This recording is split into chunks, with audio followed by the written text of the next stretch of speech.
We're joined in the media center now by pro stock motorcycle racer Eddie Krawiec. Krawiec is the current pro stock motorcycle points leader and started off the season with a win in Gainesville. He was also the #1 qualifier at the event, and he is a three-time world champion in the two-wheel category. Eddie, the season started. You kind of had a month off, but talk about Gainesville.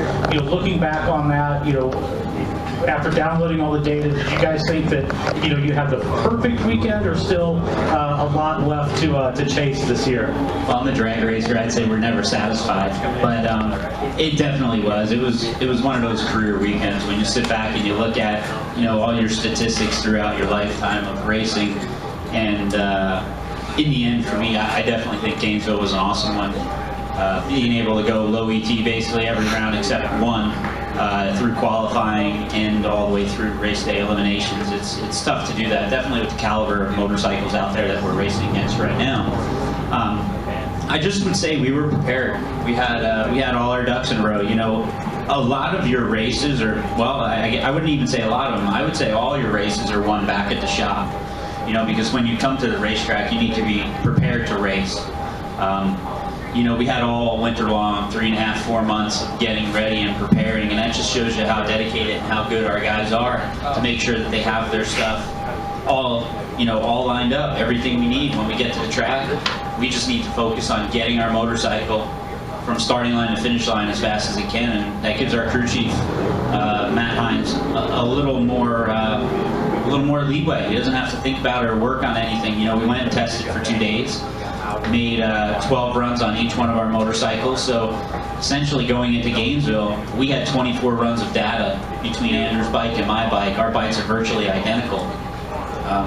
So it's nice when you have that much information going to a single event, and we'll be able to transfer some of that information moving on into the rest of the season. So I look forward to it. Charlotte here is an awesome facility. Obviously, I believe it's second to none. When you walk around this place, you definitely would understand that. So coming here is exciting, not to mention it's 4-wide racing. This is that one race a year that is totally unique. There's nowhere like it. So I know back in the 60s and 70s or 50s, it's happened, they've done it, and we have done it in years past, but I think it just has that certain little flair to it that just makes it that much more special. Good. Stan Creekmore? Yep. Does being on a motorcycle actually make it easier for your group to run a 4-wide event because you see so much less? I'd probably challenge that side of it and say it probably makes it a little harder. And the reason why I say that with the motorcycle is the fact that you have to be aware of your surroundings and what your competitors are doing. This is one of those races that it's really hard to focus on your own lane. We say, you're going out drag race, it's you and the guy next to you, you just need to pay attention to your one. Well, I don't think that applies here. I think you need to be aware of your surroundings here and need to know. And you definitely have to keep focused on what's happening in your lane because you can get timed out. The other thing is you need to know where the other 3 individuals are. On our motorcycles, I don't like to turn my head because if I turn my head, sort of distraction, and you lose track and count of where you are. So I just focus on the tree. I let the tree sort of tell the story, and I know whoever the first 3 stage is, and then I know when I'm going in. The disadvantage with the motorcycle pro stock car, I think, in this kind of racing is if you have that red light situation, we need to put our vehicles up on the 2-step, which for people that don't know what that is, basically we have to put our gas pedal to the floor or a wide open throttle before we can let go of the clutch. And for us, we have to get the engine RPMs up. So if that happens, somebody times out one of the 3 others in your quad. If that happens, now it's a race of whoever can get off that starting line first without getting the bike to bog and leaving and get through to the finish line. That actually bit me in my first year, my first race. I lost my first round that way here. It was one of those things kind of aggravating, but I learned a lesson and it made me a better racer. And I had a follow-up right in the middle of that. You just filled my brain with so much. There's a lot that happens here. You know, the hardest thing for the spectator here is to comprehend how much happened in that 1,320 feet times 4. You know, it's like, it's no longer there can be 2 oil downs, there can be 4. There could be 2 bodies blowing off of fuel cars out there. There's so much stuff that can happen at one time. It's like a sensory overload. And it's funny that you say that because that's the way that I look at it. Even sitting here trying to watch bracket cars go down the track, my mind's so used to calculating, okay, +1 over here, -2 over here, and you know who got to the strike first. Here, not so much. You're looking at it like, okay, what just happened? You got to analyze it. But that's what makes this race unique and definitely something special to compete in. How much time will you spend just standing in the background watching everyone race on 4 lanes to make sure your mind is really prepared? You know, I think it's just one of those things that your natural racer instinct takes over. Again, you just have to be aware of your surroundings. And you're still trying to do the same thing from A to B, you know, starting line to finish line. You're still trying to do the exact same thing in between that. It's just you have other people on the side of you, and that's where once you pop the clutch, you really don't worry about what's going on because all we care about is first to finish line. Now, if I was a bracket guy trying to race 4 wide, I don't know how that would happen. You got people arguing who's taking the strike first, you know.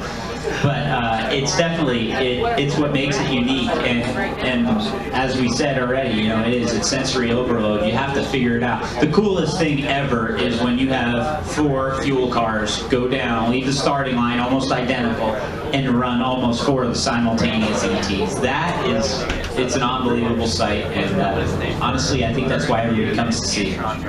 And can you rank this track?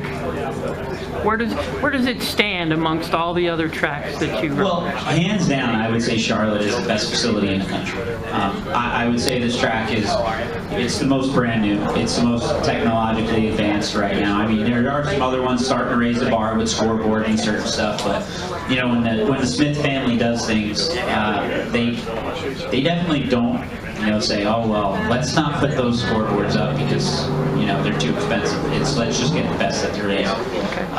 I love coming here. It's one of those facilities that it is when you look at it, it's Taj Mahal racing. You know, you come here, it's probably the best facility. I mean, Bruton has all his facilities that are top notch, very well kept, and very nice. So I think we're all honored as racers to be able to, you know, have his support in the series and be able to race at his facilities.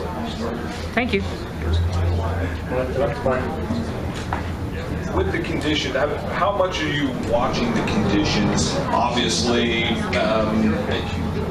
tomorrow, Sunday looked all right, but the way you guys run and being, most of you being naturally aspirated, how much are you watching the conditions? And you know, it's cooling down, it's warming up. There's a lot of water in the air. How much are you watching? Weather is going to play a big factor in today's role. Sometimes during racing, you know, you'll see maybe a 0.10 in grains, you know, so you might see something like from 100 grains to 110. Today with weather rolling in, it can drop or it can go up, it can do anything. And you know, for us, this first run is sort of going to be a baseline run. Just get down the track, get qualified, make a good lap. Don't try to rotate the earth. I say that now, I'm not going to lie, I want to go out and be number 1 qualifier, make the best lap that I can. But I think the main thing is making sure you get down through there, especially weather on the horizon for today. Tomorrow looks to be very good, the rest of the weekend, but it definitely plays a big role in your tuning, you know, because us, we rely on 2 things. It's going to be engine timing and fuel. That's about it. We can't put more blower in it, more compression, more anything. And so we definitely do monitor that, and we're going to watch it. I mean, the weather station runs, it pulls the weather every 10 minutes in our trailer, and we sort of have an idea of which direction it's going. I'd love to tell you we know what we're doing when we make the tune-up call, but I'd be lying to you because we can detune it a lot faster than we can tune it up. And we're professionals at detuning our stuff. It's like when it's running real good, just don't mess with it because you can really screw it up. So that's my theory. Like when it's fast, don't even hook, just like my biking games, don't even hook a computer to it. We're just going. You know, if it falls off, we're going to say, okay, something broke. But, you know, we could really screw things up fast. You know, and it's, we're tinkerers, racers, everybody. You know, we're looking for that best run. And I tell you, there's no such thing. If I ever made a perfect run, I'd get off the motorcycle at the end of the track and walk away and say, I'm retired, I'm done. You know, you ask Warren. Warren goes low ET by a 10th of the class. He comes out. He has a complaint. Oh, this happened or that happened. That's pretty much the way we all are. So it's definitely, it's what makes the sport very enjoyable as well as humble. Great, perfect. Thank you very much, Eddie, for joining us, and we will see you at the first qualifying session, hopefully later this afternoon. Thanks again.